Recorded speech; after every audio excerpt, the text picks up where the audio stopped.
Any questions? We've got about 7 minutes, 6 minutes. I can tell you about some. Oh, yeah, go ahead. I just wanted to ask, did you conceive of that after hearing about those laws? Yeah, so I was at, I used to be a delegate of the World Intellectual Property Organization, which is the UN treaty body that has the same relationship to that copyright that Mordor has to evil.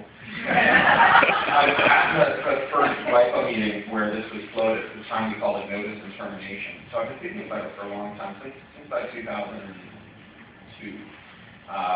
And as the laws, at the time I thought, oh my God, this is so dumb, it will never happen.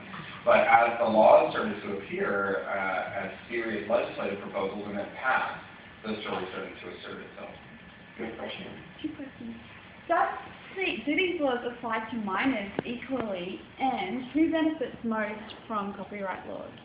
So that's interesting. Do they apply to minors? I think what's interesting about this is that it doesn't apply to individuals, it applies to internet connections, right? Because there's not really a burden of proof. You know, when they talk about the law, they say things like, well, this will incentivize parents to look after their children. But in fact, many of us have many of our neighbors on our network. Most of us are incapable of security network even if we want to. There is no actual human being involved in the punishment. It's a node. It's a terminal adapter that's being punished, not a person. Who benefits from it? I think it depends on which law we're talking about. I gave a long talk at the Melbourne Writers Festival, the audio is now online, about how certain laws that protect digital rights management technology benefit digital rights management centers at the expense of publishers. And how there's a kind of microcosm of that in that laws that expand the breadth and length of copyright tend to benefit corporate publishing entities at the expense of individual creators, because when you warehouse a large number of copyrights, you have reliance on a distribution channel. And then when someone comes to you with a new copyrighted work that they want to get from the distribution channel, you have negotiating leverage by owning such a large catalog that you can demand that they turn over their work to a catalog as well, which makes the catalog even bigger and magnifies the effect. So I think it depends on the law.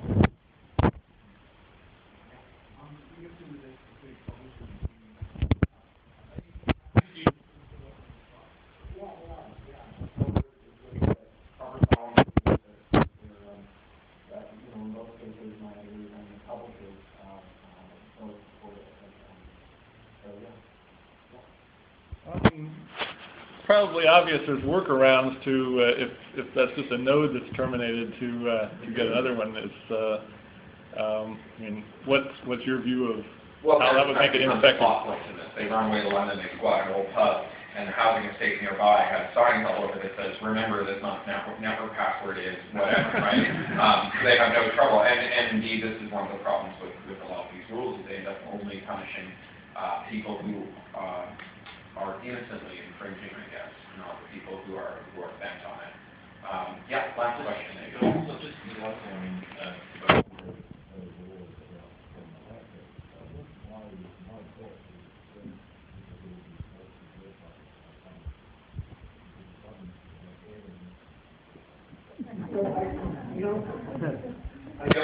I wish you were right, and this is a frequent rejoinder in this today. Oh, well, we'll just go and we'll get all the big corporate titans, we'll figure out what they're infringing on. But the fact of the matter is that there's gentlemen's agreements about who gets persecuted and how, and this isn't just a matter of copyright. I mean, there's a reason that having a small amount of crack cocaine gets you a much longer sentence than having a large amount of cocaine. Because rich people have cocaine and poor people have crack, right? Edgar Bronfman Jr., my Canadian countryman, proud descendant of drug smugglers who made their fortune smuggling alcohol into America during Prohibition, and owner of Warner Records, which has been part of 30,000 lawsuits against Americans and who cost, these families their life savings, said, yeah, my son is a downloader, but I made sure that he paid the price.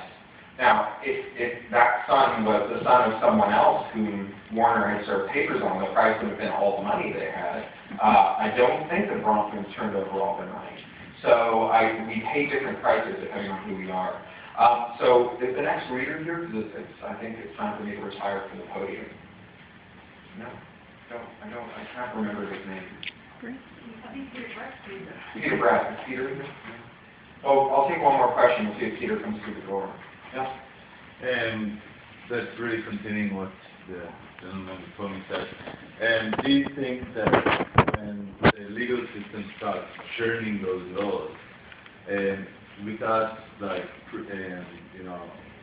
actual proofs, and when people start appealing, and when you get things like proxies and all the complicated things that come with it, do you think those laws will really stand? Well, so there's two separate questions. What happens when people appeal? And the second question is what happens when people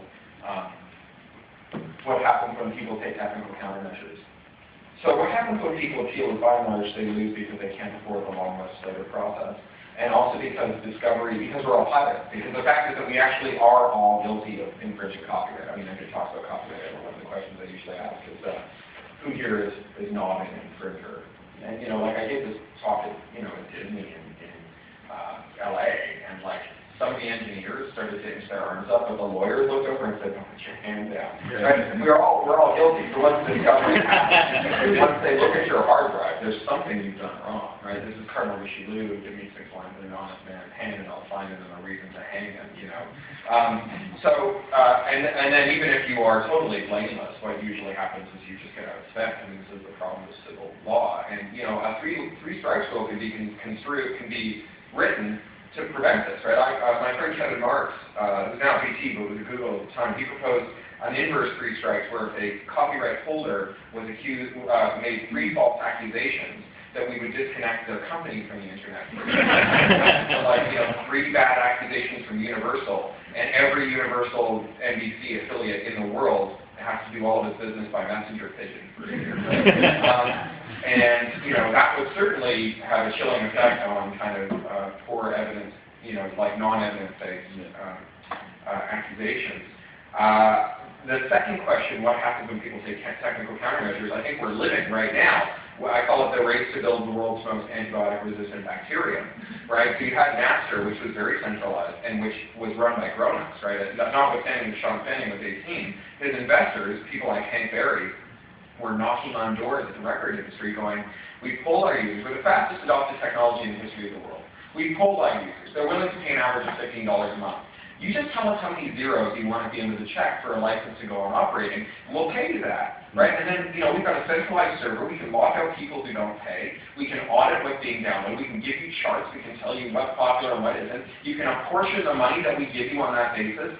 And instead, they said, we're going to sue you into a smoking hole, take you out of, once we've taken away all your money, buy you with fire sale prices, and then run you as a tiny subsidiary of us. And this is how Napster came to be the Titanic world-striving brand that it is today. Subsequent generations of file sharing technology have looked less and less like that until, you have current generation stuff like BitTorrent, trackerless BitTorrent servers, which are, they're like vapor. They're the atoms of fog. And figuring out who to sue, how to sue them, how to take them down, who's involved, and so on, so hard that it's, it's bordering on impossible. And whenever they do come up with a new method that, for example, involves looking at unencrypted packets, someone just goes, oh, well, that just means we have to add encryption to Napster, or to BitTorrent. And thankfully, in the intervening 3 years, computers have gotten 8 times as fast, so it's not really that big a deal to add encryption to it. Are you the next reader? No? No. When the next reader is here, tell me. Oh, is he outside waiting?